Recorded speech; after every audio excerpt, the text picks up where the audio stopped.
Joe and his saucy balls. You're looking for the next Yeah, great restaurant, and this is Okay, well, first describe fast casual. Well, look, what fast casual is, it's not fast food and it's not fine dining. It's somewhere in the middle. You know, it's a restaurant. Chipotle is a great example. Somewhere in the middle on the calorie scale, on the... No, somewhere in the middle of the formality of it. You know, like fast food, you treat it a bit as a number. Right. And you walk in, the food's already cooked, you pick it up. Where fast casual, the food is sort of being cooked as you're ordering it, and then you sort of take it. So it's not ready to go. You know, there's a little bit longer wait than with fast food.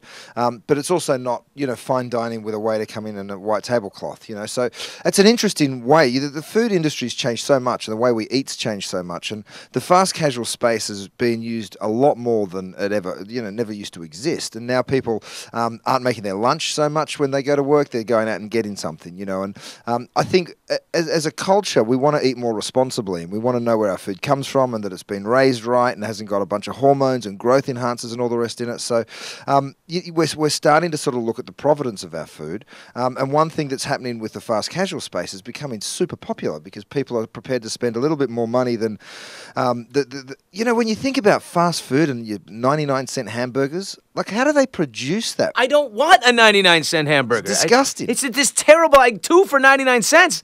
Where are you getting this? What are you making it out of? It's a horrible concept. It really is. And, you know, it's. I think this is a really good time for America, and we are sort of just on this cusp of some kind of food revolution. So being a part of a show like America's Next Great Restaurants is just so bloody exciting. Give me an example of a great fast casual restaurant. Like what, because... Is it Chipotle? Well, Chipotle it's a really strong example of it because, I mean, and Steve Ells is one of the investors on the show, and he literally built that business from a burrito stand to 1,000 restaurants, you know, and it's and he's done it in 12 years or so. So, you know, I think that's a really great example. We're just the suppliers. You know, the people have the power, and when they demand, they sort of vote with their dollars. You know, they come in and they spend in a restaurant like Chipotle where the food is all about ethically treated animals and ethically grown fruit and vegetables. And, Good. It ends up that, you know, the people speak with their dollars, and it's a really exciting process. You will be an investor ultimately in the winning restaurant, right? That's right, yeah. And it will begin with 3 chains? 3 restaurants, one chain, 3 restaurants. One chain, 3 restaurants in Minneapolis, New York, and L.A. That's right. Okay. Could you own part of a restaurant called Saucy Balls? You know what? I've come and gone with it. Like at one point, I thought it was funny and I thought it was interesting and it was a talking point, which is really important with this sort of stuff. And then you go right down to the other scale and say, well, is it a gimmick? You know, and you sort of. It reminds us all of Sweaty Balls from Alec Baldwin's skit on SNL. I mean, really. That's right. And you would never. What are you going to do? Say, Grandma, I want to take you out for lunch. I'm going to take you to a joint called Saucy Balls? Like it's... Here, let's take a picture, Grandma, with you and the... Yeah, we know. But in the end, I actually thought it could be a distraction. And now I love it. Now I think it's a great name. You need a catchy name. And, you know, they are meatballs. I mean, they're delicious, saucy meatballs. You know, they really are fantastic. So, it's... At the end of the day, I think the product's more important than the name, of course. And look, within the 4 investors, we've got Bobby Flay, Steve Ells, Lorena Garcia, who's from Miami, and she's a passionate woman. So we've got 4 strong personalities. So you see some like serious punch-ups in the investor suite because we don't always agree, of course, which is fine unless you've got skin in the game and you're all talking about how much money we're all putting into it. And, you know, then you see some real fireworks. Does everybody put in the same amount of money on the judging panel? Yeah, we all invest equally. Outstanding. But this is great. This is the greatest way to weed through a concept. People are going to tell you ahead of time. When Steve Ells launched Chipotle, he didn't have millions of people saying, good idea. That's right. No, it was, you know, a tough slog for him, like it has been for everybody in business. You know, it's very rare that you walk into a business with it handed to you on a silver platter, you know, and even, you know, really successful people, famous people, you know, whoever you're talking about, a lot of people from the outside say, oh, you know, he was lucky to get where he was or he's in the right place at the right time. But my experience sort of says that's not true. You know, the harder you work, the luckier you get. What kind of food is America looking for right now? What do you think? What's the space that's really booming? Is it Mexican? Are we in a pizza boom? What are people into?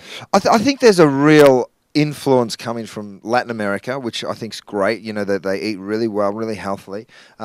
There's there's comfort food is really important to us right now. You know, we've just gone through this horrible economy, so I think a lot of people, and we're still in a pretty nasty economy, so a lot of people want to be comforted by food, so comfort food's are big. You know, America's developed classic items that are iconically American, and it's a really exciting food country, America, and people don't necessarily look at it like that. But the thing that I love about America is when Americans decide something, they do it full-heartedly and get right behind it. So with this restaurant idea, you know, it's a really exciting time. How health conscious are we in our food? I must say I'm very health conscious about what I eat. I would never even dream of going to McDonald's or anything like that.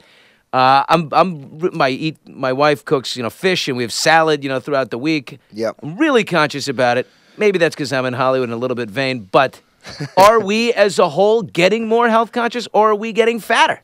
You know what? Where the interest is there, and you know, shows like The Biggest Loser and the amount of stuff that's focused on health and well-being, you can see it's the biggest market. It's the most. Doesn't matter if you're talking about kitchenware, if you're talking about food products or whatever it is. So everybody's interested in it, and I think where we're at right now is a lot of people aren't quite sure how to do it. You know, we live hectic lives. Our time's dedicated at work more often than not, and you know, then you've got to try and fit in exercise, and then you've got to try and cook for yourself and cook. You know, have fruit and vegetable in the fridge, which involves shopping. Fast casual is a great way to take care of a lot of that. It really is, and you know, it comes with some responsibility, which is good. You ever read Dave Zinczenko's book? One of those, you know, eat this, not that. Yeah, I have. I think that's a good idea. I mean, help people get through you know, if you're going to go to IHOP. So, you know, he showed us an omelet that was 1,500 calories. It's really amazing. And, you know, things like The Omnivore's Dilemma and books like that have been out in the market and had some real press behind it, then, you know, once you read that kind of stuff and have the knowledge, I think that's when you make the change. Why are you're a man who lives in the world of food. Why are you so fit? Look, I mean, I eat everything that I cook, and I eat everything from cheese and chocolate. Are you just great on portion control? Is this genes? Do you work out like crazy? I think balance is the key. You know, you've got to eat good fruits and vegetables and grains and all of a really balanced diet. And also, I'm really active. You know, I mean, chefs are lucky we stand on our feet all day, so we do plenty of exercise. You know, some people aren't so fortunate. They sit behind a desk and, you know, they've got to put a bit more in the gym. So I love a surf too, so I'm in the water a lot. What a handsome man.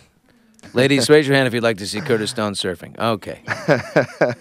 Not one hand. They're all embarrassed. Of course they do.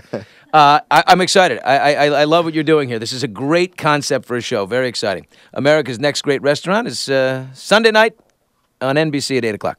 Thanks so much, Billy. Thanks, dude. Good man.